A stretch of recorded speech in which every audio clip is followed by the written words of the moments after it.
Good morning all of student 12th and 10th। जैसा कि आप जानते हैं कि इस लॉकडाउन के दौरान आपको नियमित हमारे यूट्यूब चैनल से वीडियो क्लासेस मिल रही होंगी। इसके लिए आप हमारे उमेश सर फिजिक्स क्लासेस को ज्वाइन करें। इसका पीडीएफ भी आपको मिल सकता है। आप जो हमारा लेक्चर 5 था उसमें रिफ्लेक्शन बाय मिरर आपने पढ़ा था। आज हमारा जो वर्क है वह है रिफ्रैक्शन का, प्रकाश का अपवर्तन, रिफ्रैक्शन ऑफ लाइट। ये आपके पास आज का जो हमारा लेक्चर है वो है प्रकाश का अपवर्तन।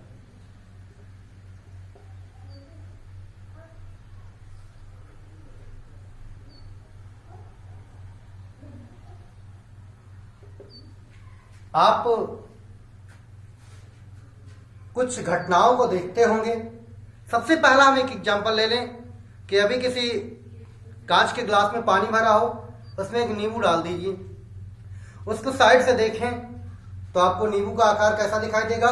बड़ा दिखाई देगा। क्या आपने सोचने का प्रयास किया है ऐसा क्यों हुआ? एक और भी उदाहरण लीजिए। अभी किसी बर्तन जो थोड़ा ऊंचा हो उसमें पानी भर दीजिए, देखिए तो उसका जो बॉटम है, उसकी तली है, थोड़ी ऊपर की ओर उठी दिखाई देती है। अभी ऐसे ही कांच के ग्लास में पानी भरिए, उसमें एक सिक्का डाल दीजिए तो भी आपको दिखाई पड़ेगा सिक्का वो उठा दिखाई देता है। आप एक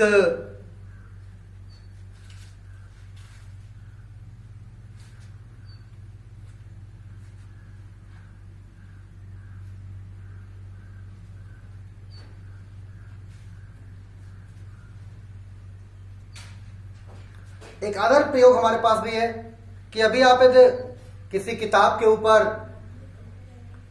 आप एक कांच के मोटे स्लैब को, टुकड़े को रखें तो किताब के अक्षर थोड़ा उठे दिखाई देते हैं। क्या आपने कभी जानने की कोशिश की कि ऐसा क्यों होता है? निश्चित बात है इन सब में, इन सारी चीजों के बीच में क्या आया है? कांच आया है। क्या आया है? कांच आया है या कोई बर्तन आया है। अब हम इन घटनाओं को समझने का प्रयास करते हैं। वास्तव में आप जानते हैं कि जो लाइट है उसकी निर्वात में चाल अधिक, माध्यम में चाल इसकी क्या होती है? बदल जाती है या घट जाती है। आप हाई स्कूल में एक क्रियाकलाप भी है अपवर्तन को समझने के लिए कि आप एक कांच के मोटे स्लैब से अपवर्तन को समझने के लिए पिन विधि द्वारा प्रयोग कर सकते हैं। दिया हुआ है आपके चैप्टर 10 में अपवर्तन को समझने के लिए। उस प्रयोग से हमें समझते हैं कि जो रे ऑफ लाइट होती है वो सीधे ना जाकर के क्या होती है? अपने मार्ग से थोड़ा डाइवर्ट हो जाती है। ऐसा क्यों हुआ? ऐसा इसलिए हुआ है क्योंकि ये क्या है? ये एक हमारा दूसरा माध्यम, ये एयर, ये ग्लास, यानी प्रकाश जब एक माध्यम से दूसरे माध्यम में जाता है तो क्या होता है? ये अपने उस रास्ते पर नहीं चल पाता जिस पर चल रहा था, कुछ इधर या उधर की ओर क्या होता है, यानी इस नॉर्मल की ओर या नॉर्मल से आउटसाइड की ओर मुड़ जाता है। इसी को हम क्या कहते हैं? अपवर्तन। जो अभी हमने लेक्चर में बोला है, सारे घटनाओं का कारण क्या है? प्रकाश का अपवर्तन। प्रकाश का अपवर्तन क्या है इसे हम समझते हैं। तो जब प्रकाश किसी एक माध्यम से, ये देखिएगा, मान लीजिए हमारे पास एक माध्यम है और एक ये दूसरा माध्यम है। ये माध्यम हुआ एक और ये माध्यम दो हमारे पास है। अब ये माध्यम कोई हो सकता है, जैसा भी हो। एक ये पारदर्शी माध्यम है क्योंकि पारदर्शी माध्यम में प्रकाश प्रवेश करेगा। तो जब कोई रे ऑफ लाइट इस माध्यम के सरफेस पर पड़ती है तो क्या होता है? तो ये अपने मार्ग से थोड़ा सा हट जाती है और ये हटने की प्रक्रिया माध्यम की प्रकृति पर निर्भर करती है। मान लीजिए कि हमारा ये माध्यम रेयरर है और ये हमारा माध्यम क्या है?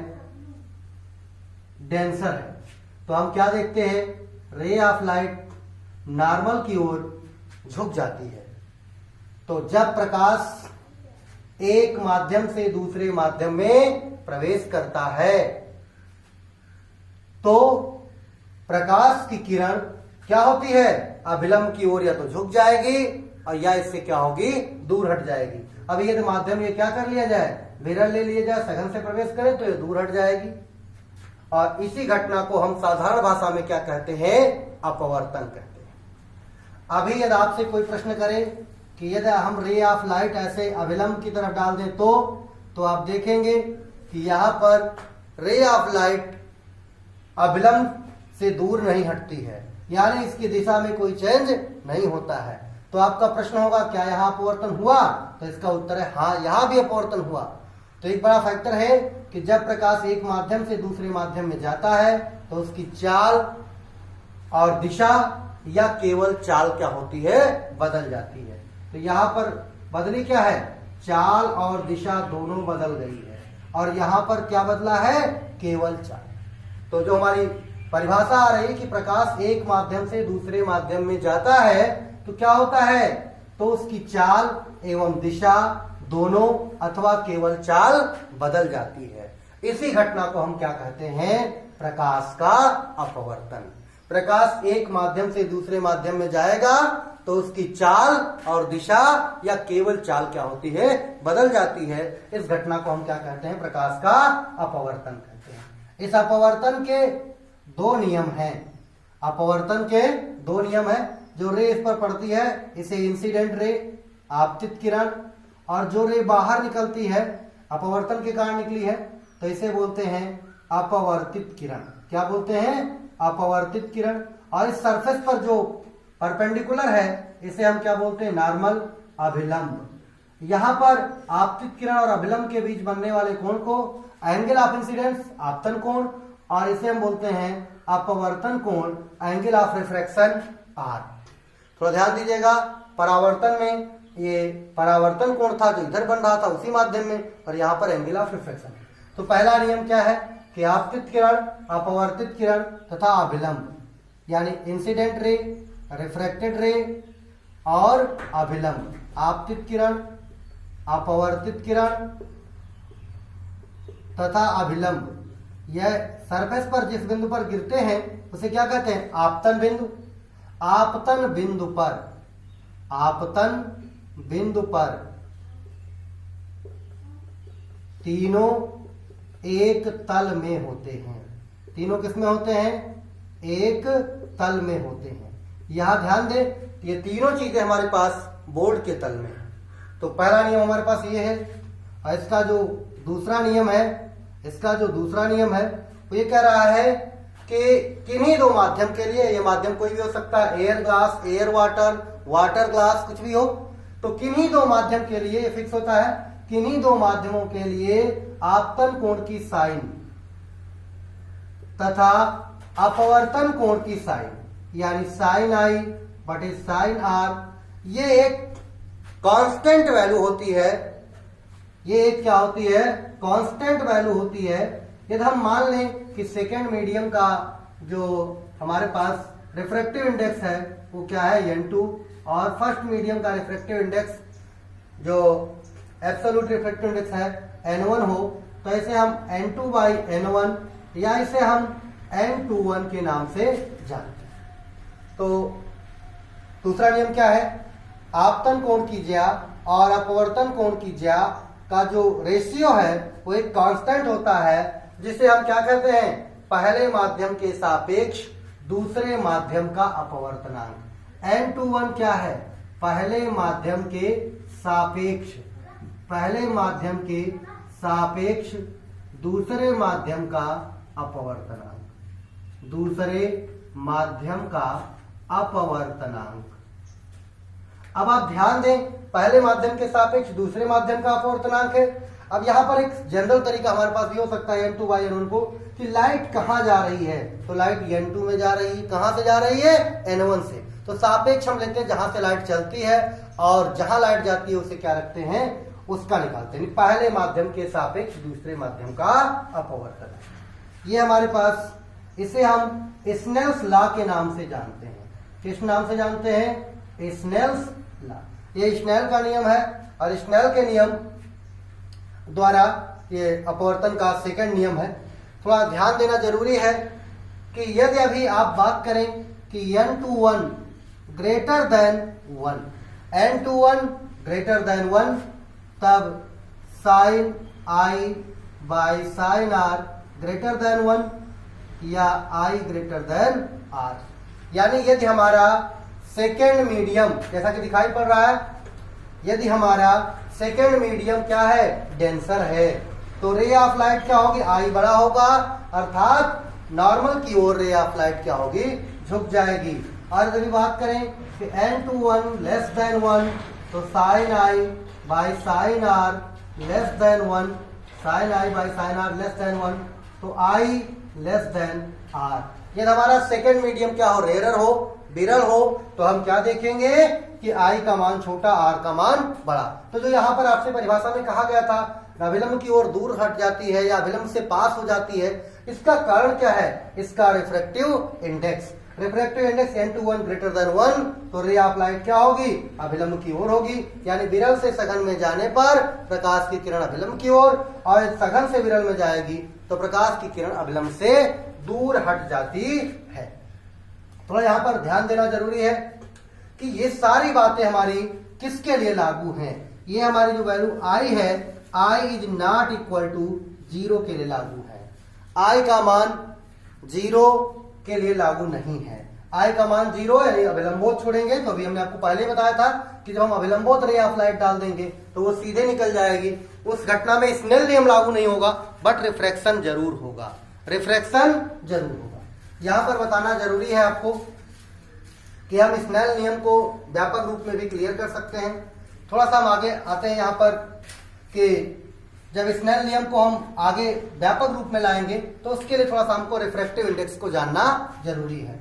आइए हम रिफ्रैक्टिव इंडेक्स क्या है इसे जान लें। रिफ्रैक्टिव इंडेक्स क्या है इसे हम लोग जानते हैं।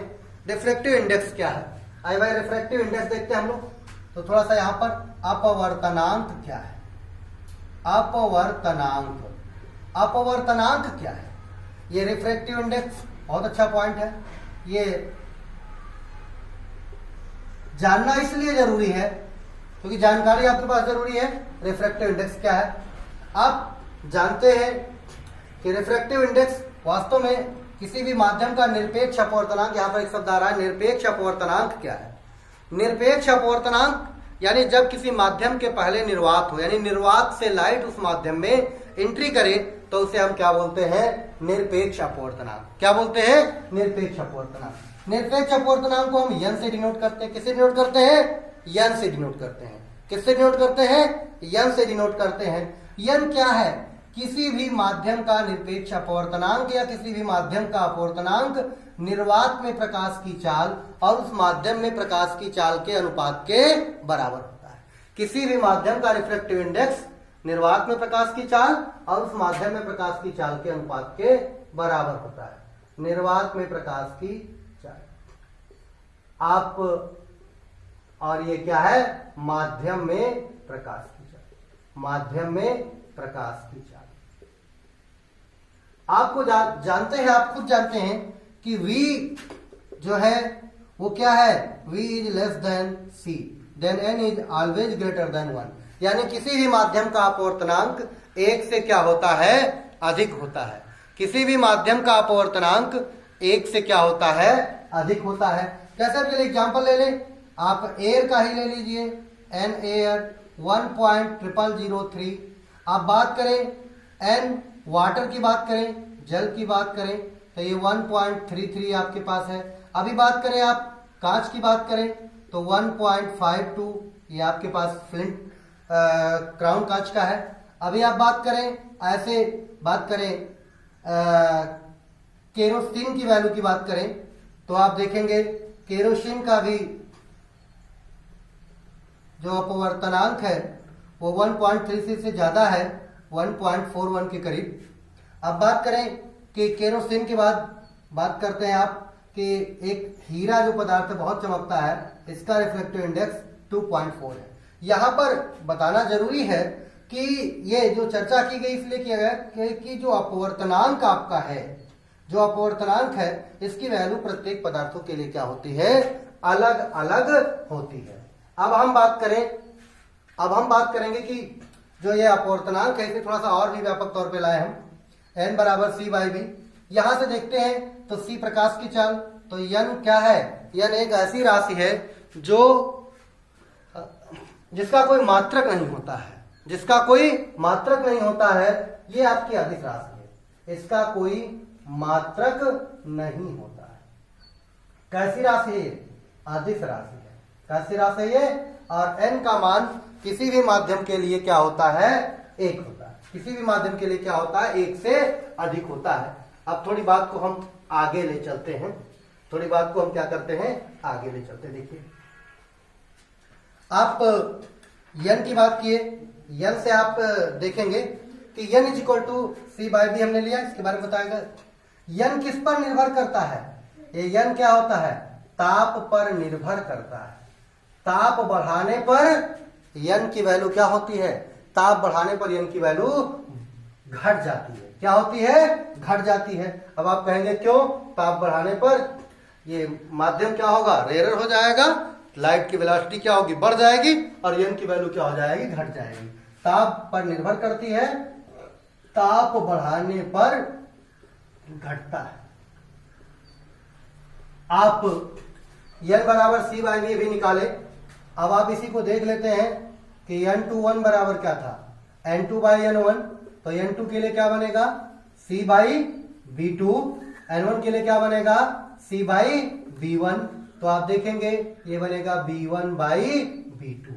n21 बराबर क्या बनेगा, b1 बाई b2। आप जरा स्नेल के नियम को ले आइए, sine I by sine R equal n2 by n1 equal, जैसे हम n21 कहते हैं, equal b1 by b2 equal constant. जब आप आगे इसे पढ़ेंगे तो ये n साइन आई बटे साइन आर बराबर b1 बाई b2। जब हम हाइगेंस तरंग सिद्धांत को पढ़ेंगे तो वहां पर ये वैल्यू हमको मिलेगी। बट यहां जानना जरूरी है कि ये स्नेल के नियम का व्यापक रूप है, जो कि लाइट की चाल से रिलेटेड होता है। दैट इज अपवर्तन का मेन कारण क्या हुआ, प्रकाश की चाल का भिन्न भिन्न माध्यमों में भिन्न भिन्न होना। अब बात करते हैं कि अपवर्तनांक हमारा लैम्डा पर कैसे डिपेंड करता है। तो आप जानते हैं n is equal to a plus B by lambda square, कांची का सूत्र है, ये लैम्डा पर डिपेंड करता है। आपको इससे दिखाई पड़ रहा होगा कि लैम्डा का मान बदलने पर n का मान बदल जाएगा, लैम्डा बढ़ने पर n की वैल्यू क्या हो जाएगी, घट जाएगी। अब हमारे पास एक दूसरा वर्ग है कि अपवर्तन की प्रक्रिया हुई, इसमें चाल बदल गई, दिशा बदल गई, तो अपवर्तन की घटना में क्या नहीं बदलता है। बहुत इंपॉर्टेंट प्रतियोगी परीक्षाओं के लिए भी है, यूपी बोर्ड के लिए भी है। तो ये आप देखिएगा, अपवर्तन की घटना में सिर्फ प्रकाश की आवृत्ति नहीं बदलती। क्या नहीं बदलती, प्रकाश की आवृत्ति नहीं बदलती। ये प्रश्न यूपी बोर्ड में कई बार आ चुका है, प्रतियोगी परीक्षाओं में पूछा गया है। और बदलता क्या है, बदलती है इसकी तरंग दैर्घ्य बदल जाती है, इसकी क्या बदल जाती है, चाल बदल जाती है, इसकी क्या बदल जाती है, दिशा बदल जाती है, क्या बदल जाता है, रंग बदल जाता है, इसकी तीव्रता बदल जाती है। बट आवृत्ति नहीं बदलती है, लेकिन इसकी आवृत्ति नहीं बदलती।